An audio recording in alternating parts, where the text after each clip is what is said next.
Farmers, क्या हाल चाल? सब बढ़िया। आपके अपने क्रिप्टो चैनल फिन फार्म में आप सभी का स्वागत है। आज के एपिसोड में हम RX 5500 के थ्रू माइनिंग करने वाले हैं। अब RX 5500 क्यों? क्योंकि वो एक एंट्री लेवल का ग्राफिक कार्ड है, 4 GB की VRAM है एंड आई गेस अभी अराउंड मार्केट में 12 से 13 हज़ार रुपए का कॉस्ट कर रहा है।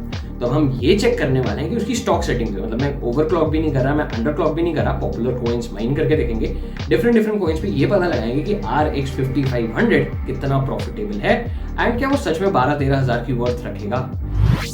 RX 5500 पे माइनिंग करने के लिए मैं लॉल माइनर यूज करने वाला हूँ। अब ये वीडियो बनाते टाइम लॉल माइनर का जो लेटेस्ट वर्जन है दैट इज 1.70।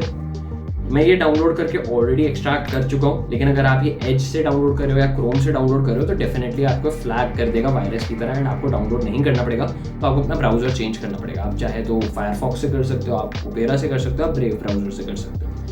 ठीक है, तो मैं ऑलरेडी इसको एक्सट्रैक्ट कर चुका हूँ। एक्सट्रैक्ट करने के बाद इसे मुझे ऑटोमेटिकली फाइल शो कर दी है। ठीक है, अब इस फाइल्स में सिर्फ मुझे अपना वॉलेट एड्रेस चेंज करना है और अपना पूल चेंज करना है and I am good to go. ठीक है, मैं ये सारी सेटिंग्स वैसे कर चुका हूँ, मुझे ज़्यादा कुछ करने की जरूरत नहीं है। सबसे पहले मुझे दिखा रहा है mine bitcoin gold, BTG is bitcoin gold. तो मैं इसी को ही स्टार्ट करने वाला हूँ एंड देखते हैं हम बिटकॉइन गोल्ड में कितना प्रॉफिट जनरेट कर सकते हैं। तो मैं माइनर स्टार्ट कर चुका हूँ, सेटिंग अप द माइनर। ठीक है, मुझे यहाँ पर दो ग्राफिक कार्ड्स दिखा रहे हैं, एक AMD Radeon RX 5500 जो हम यूज कर रहे हैं एंड दूसरा मुझे दिखा रहा है जो इसका इनबिल्ट ग्राफिक कार्ड है जो CPUs के साथ आता है AMD का। तो इसमें AMD का ही CPU है, Ryzen 5 5600 है आई गेस, तो ये उसी के ही ग्राफिक्स उठा रहा है। ठीक है, तो ये माइनिंग शुरू कर चुका है। ठीक है, मुझे आवाज़ आ रही है कि अब ग्राफिक कार्ड का फैन ऑटोमेटिकली काम करने लग गया। स्टॉक सेटिंग्स भी है, मैंने कोई सेटिंग्स नहीं छेड़ी अंदर। ठीक है, तो मेरे दोनों ग्राफिक कार्ड माइन कर रहे हैं। एक मुझे दे रहा है 5.5, ठीक है, स्पीड जनरेट हो चुकी है, 9.7 एंड 1.7। तो जो RX 5500 है दैट इज जनरेटिंग मी 9.7 और 1.7 कर रहा है मुझे दूसरा वाला। ठीक है, तो हमें इतनी स्पीड पता चल चुकी है। तो मैं माइनर क्लोज कर रहा हूँ क्योंकि मुझे अभी ज़्यादा लंबे टाइम के लिए माइन करना नहीं है। तो मैंने माइनर यहाँ पे क्लोज कर दिया है एंड अब मैं जा रहा हूँ व्हाट टू माइन के कैलकुलेटर्स में। तो मैं यहाँ पे सर्च करने वाला हूँ BTG, गोल्ड आ चुका है। तो हमें जो हैश रेट दे रहा है, मैं टोटल हैश रेट की बात नहीं कर रहा, मैं सिर्फ 5500 की बात कर रहा हूँ। तो 9.7 की हैश रेट दे रहा था एंड कंज्यूम कर रहा है वो स्टॉक सेटिंग्स पे 45 वॉट्स। मैं जस्ट कैलकुलेट करने वाला हूँ। ठीक है, तो बिटकॉइन गोल्ड में मैं डेफिनेटली प्रॉफिट नहीं कमा रहा हूँ as of current market rates. मुझे डेली $0.08 का नुकसान हो रहा है। ठीक है, रेवेन्यू में सिर्फ $0.03 का जनरेट कर रहा हूँ एंड $0.11। अब इसमें एक सोचने वाली ये भी चीज़ है कि अभी तक हमने ना इसमें फीस को कंसिडर नहीं कर रखा है, क्योंकि जब आप माइनिंग सॉफ्टवेयर यूज़ कर रहे हो वो आपसे फीस चार्ज करता है। आप किसी माइनिंग पूल पे भी माइन कर रहे हो वो भी आपसे फीस चार्ज करता है। तो समवेयर अराउंड 2 से 3% की फीस होती है। तो अगर ये फीस भी मैं इंक्लूड कर देता हूँ तो मेरे लॉसेज और इंक्रीज हो जाएंगे। चलिए अब नेक्स्ट क्रिप्टो करेंसी माइन करते हैं, mine ETC, Ethereum classic, one of the most popular crypto currencies है एंड मैं स्टिल उसे माइन करता हूँ। तो अब देखते हैं 5500 पे क्या हैश रेट आ रहा है। ठीक है, सेटिंग अप द माइनर। मुझे इसमें ऐसा लग रहा है कि ये सेकंड ग्राफिक कार्ड से माइन नहीं कर पाएगा क्योंकि इसमें जो मेमोरी है that is 3140 and I guess जो डैग फाइल चल रही है इथेरियम क्लासिक की वो 3140 MB से ऊपर ही है। I am not sure. हाँ, ये रहा size of new डैग that is 3303। हाँ, तो डेफिनेटली मेरा जो सेकंड ग्राफिक कार्ड है वो माइन नहीं कर रहा है, जो इनबिल्ट ग्राफिक कार्ड है इसमें। ठीक है, तो DAG generation is completed for Ethereum classic. एक बार इसकी स्पीड चेक करते हैं कितनी स्पीड आ रही है, वो ज़्यादा मायने रखता है। ठीक है, तो 10.45 इसने मुझे शुरुआती दे दिया है। मैं स्टिल अभी 15-20 सेकंड और वेट करूंगा कि क्या स्पीड आ रही है, जब तक मैं यहाँ पर ETC सर्च कर लूँगा। ठीक है, इथेरियम क्लासिक चेक कर लेते हैं क्या स्पीड आ रही है। तो ठीक है, 14 की आ गई है। मैं एक और बार इसको वेरीफाई होने दूंगा कि स्पीड इंक्रीज हो रही है, समवॉट इतनी ही है।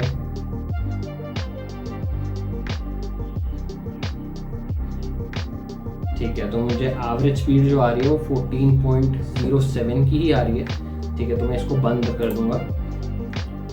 तो दैट इज 14.07, वैसे 14 ही हो गया। मैं 14.07 नहीं कर रहा क्योंकि कभी कभार 5-10% ऊपर नीचे हो ही जाता है।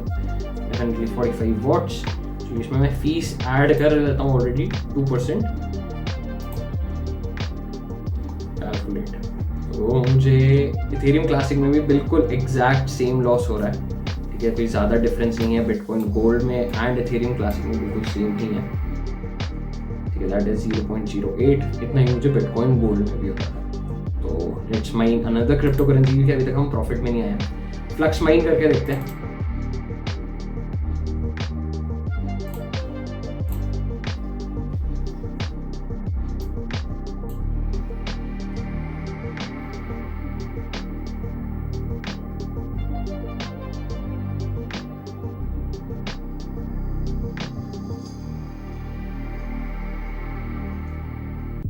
ये तो फ्लक्स में भी माइनिंग शुरू हो चुकी है। यहाँ पे हैश रेट नहीं शो कर रहा है, लेकिन फैंस उसके चलने लग गया, आवाज़ आ रही है। आई डोंट नो इसमें आ रही है माइक में या नहीं, ठीक है। तो 4.1, चलो तब तक मैं फ्लक्स का भी निकाल लेता हूँ कैलकुलेटर, ठीक है।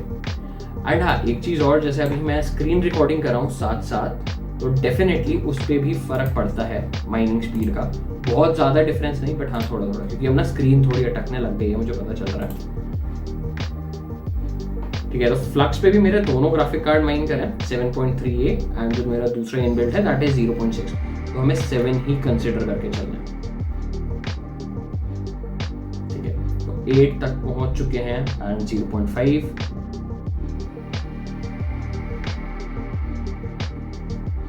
इसको हल्का सा और चलने दूंगा ताकि मुझे पता चल जाए किस रेंज में है, ऊपर जा रहा है नीचे जा रहा है, ठीक है। तो डेफिनेटली थोड़ा सा ऊपर गया है, ठीक है। तो मैं इसको 8 पर ही सेट रहने दूंगा, ठीक है। 8 एंड ये 45 दिखा रहा था, 45 वॉट्स, फीस 2% कैलकुलेट, ठीक है। तो फ्लक्स पे भी हमें बिल्कुल सेम लॉस ही हो रहा है, मतलब हमने 3 क्रिप्टो करेंसीज अलग अलग माइन कर ली, तीनों पे हमारा सेम रेवेन्यू है, सेम हमारे एक्सपेंसेस जा रहे हैं एंड सेम प्रॉफिट क्या लॉस ही हो रहा है तीनों में। यहाँ पे प्रॉफिट शो कर रहा है माइनस में, तो तीनों में ही हमें सेम एग्जैक्ट लॉस हो रहा है। चलो चौथी क्रिप्टो करेंसी भी माइन करके देख ही लेते हैं क्या डिफरेंस आ रहा है, ठीक है। Grain I don't think so 5500 पे माइन हो सकती है, तो मैं कैस्पा करने वाला हूँ। कैस्पा काफ़ी ट्रेंडिंग चल रही है अभी, एंड कैस्पा का मार्केट कैप भी बहुत तेज़ी से इंक्रीज हुआ है अभी, ठीक है। यहाँ पे 2 थे कैस्पा के, एक विद ओसी, तो मैंने विद ओसी करा है। अगर बाय डिफॉल्ट कुछ सेटिंग्स चेंज करता है तो इसको करने देते हैं, लेकिन मैं अपनी साइड से कुछ भी सेटिंग्स में छेड़छाड़ी नहीं कर रहा हूँ, ठीक है। तो setup minor, applying overclock settings, ठीक है। इसमें आगे ओवरक्लॉक सेटिंग्स अप्लाई कर रहा है। आई डोंट थिंक सो कि ओवरक्लॉक सेटिंग्स AMD के जो इनबिल्ट ग्राफिक कार्ड है उसमें जाएगी,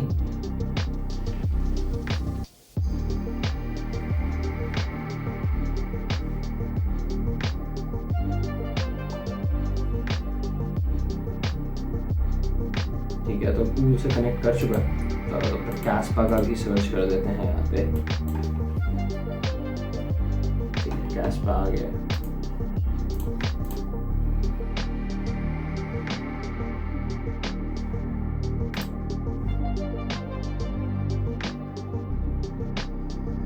ये माइनिंग अभी तक शुरू हुई नहीं है कैस्पा पे। ओह 41 का hash rate, that is good.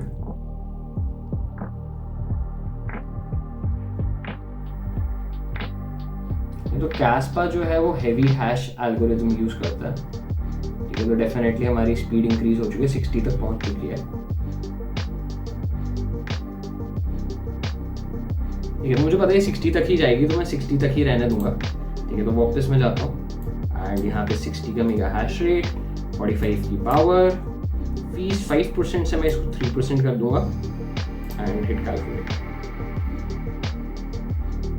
ओह, इसमें भी बिल्कुल एग्जैक्ट सेम 0.03 का रेवेन्यू, एक्सपेंसेस 0.11 एंड 0.08 का लॉस। मतलब ये चौथी क्रिप्टो करेंसी है जिसमें बिल्कुल सेम हम लॉस सफर कर रहे हैं, बिल्कुल भी डिफरेंस नहीं आ रहा है। काम करते हैं, कोई अगली हिट ट्राई करते हैं, ठीक है। ग्राफिक कार्ड को मैं 1 मिनट थोड़ा सा शांत होने दूंगा, वो काफ़ी हीट जनरेट कर चुके हैं, बार बार उसके एल्गोरिथम्स चेंज करे जा रहे हैं, ठीक है।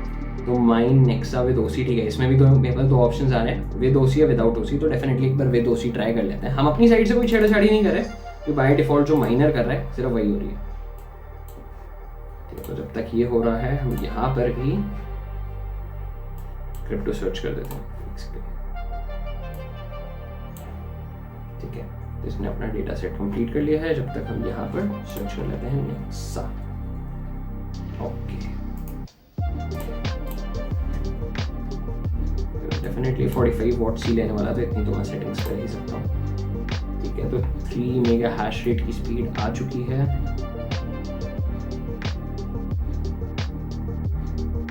ठीक है, स्पीड इंक्रीज हो चुकी है 5.47 तक। एंड मैंने इसमें ये चीज़ देखी है, जो सेकंड या थर्ड में स्पीड रहती है ना, वही इसकी कांस्टेंट रहती है, कुछ ऐसा डिफरेंस नहीं होता। चलो ठीक है, हमने शेयर भी फाउंड कर लिया। मैं इसका एक और आने दूंगा, फिर हम उस स्पीड को आगे लेकर चलते हैं। चलो ठीक है, 5.47 पे दो आ गए, तो 5.4 लेकर चलते हैं, ठीक है। दैट इज 5.4, सब कुछ सेम है। Fees 2%, calculate. इसमें भी बिल्कुल सेम, ये 5वीं क्रिप्टो करेंसी हो गई है, ठीक है। अब मुझे यकीन नहीं हो रहा, क्योंकि इतना जनरली नहीं होता है, मतलब ये मैं पहली बार विटनेस कर रहा हूँ। 2-3 में समझ में आता है, बट सब में स्ट्रेंज, ठीक है। अब एक लास्ट रह गया, दैट इज यूबिक। तो फिर यूबिक भी कर ही लेते हैं। जैसे यूबिक एंड इथेरियम क्लासिक का हैश रेट लगभग सेम ही होता है, ज़्यादा डिफरेंस होता नहीं है। स्टिल एक बार इसको चेक कर लेते हैं कितना आ रहा है। 45 वॉट्स, 2% की फीस, इसमें हैश रेट कितना आ रहा है। चलो ठीक है, डैग इसका कंप्लीट हो चुका है। वैसे तो इसका डैग साइज कम है, तो आइडली अगर मेरे ये दूसरा ग्राफिक कार्ड है जिसमें 3 GB तक का है, तो इसको भी माइन करना चाहिए। I don't know, lol minor सिर्फ मेरे पहले ग्राफिक कार्ड को ही उठा रहा है, दूसरे ग्राफिक कार्ड को कंसिडर नहीं कर रहा है, ठीक है। तो वही 14.8 की आ गई। तो मुझे यही था कि जितनी इथेरियम क्लासिक में आती है जनरली, उतनी ही यूबिक में आती है, कोई ऐसा डिफरेंस नहीं होता है, ठीक है। लेकिन मैं स्टिल एक और हैश रेट आने दूंगा, फिर मैं इसको चेंज करता हूँ, ठीक है। तो 14.66, 14.5 ही ले लेते हैं, ठीक है, क्योंकि आपकी स्पीड जैसे जैसे अभी थोड़ा हीट जनरेट होती रहती है, तो स्पीड ऑटोमेटिकली थोड़ी सी रिड्यूस हो जाती है। अब मैं चलो ठीक है, इसमें हमारा लॉस कम हो रहा है। मैं बस यही दुआ कर रहा था कि इसमें वापस से सेम लॉस ना हो, तो ठीक है। इतनी सारी क्रिप्टो करेंसी माइन करने का, हमें एक क्रिप्टो करेंसी मिल गई जिसमें हमारा लॉस कम हो रहा है, बाकी सब में सेम था। एंड वो इसलिए हो रहा है क्योंकि यहाँ पे $0.04 का रेवेन्यू जनरेट हो रहा है, उनमें 0.03 का हो रहा था, इसलिए यहाँ पे डिफरेंस आ गया। मतलब RX 5500 से हमने जितनी भी क्रिप्टो करेंसी से भी करंट रेट के हिसाब से माइन कर रहे हैं, तो मार्केट वैसे ही गिर रखी है, लेकिन डेफिनेटली हमें किसी भी एक पर्टिकुलर क्रिप्टो करेंसी में प्रॉफिट नहीं हो रहा है। एंड अगर हम प्रॉफिट्स की बात कर रहे हैं, मैं ऑफ कोर्स अगर नेगेटिव प्रॉफिट्स की बात करूं, लॉस की, तो सबसे कम लॉस हो रहा है हमें यूबिक में, ठीक है। तो हमने इतनी सारी क्रिप्टोज माइन करके देख ली हैं RX 5500 से, तो मेरा कंक्लूजन यही रहेगा कि करंट रेट पे ये ग्राफिक कार्ड लेने का फायदा नहीं है, अगर आप माइनिंग पर्पसेस के लिए देख रहे हो, ठीक है। गेमिंग के लिए एक एंट्री लेवल ग्राफिक कार्ड भी ठीक है उस रेट के हिसाब से, लेकिन माइनिंग में जब ये आपको प्रॉफिट दे ही नहीं रहा है, बिल्कुल भी प्रॉफिट नहीं दे रहा है, ठीक है। अगर 1-2 सेंट का भी दे रहा होता, आई स्टिल से कि आप इसे कंसिडर कर सकते हो, बट ये आपको नेगेटिव प्रॉफिट दे रहा, तो कोई फायदा नहीं है इससे माइनिंग करने का भी। इट्स बेटर कि आप जितने पैसे इसकी इलेक्ट्रिसिटी में डाल रहे हो, उतनी आप इन्वेस्ट कर दो, तो आपको ज्यादा क्रिप्टो करेंसीज रिसीव होंगी। ऑलराइट फ्रेंड फार्मर्स, अब आज के एपिसोड में बस इतना ही। अब वीडियो में यहाँ तक पहुंच चुके हो तो बिना लाइक बटन प्रेस करे मत जाना, और ऐसी और कंटेंट के लिए FinFarm को अभी के अभी सब्सक्राइब कर लो। हम फिर मिलेंगे एक नए एपिसोड के साथ।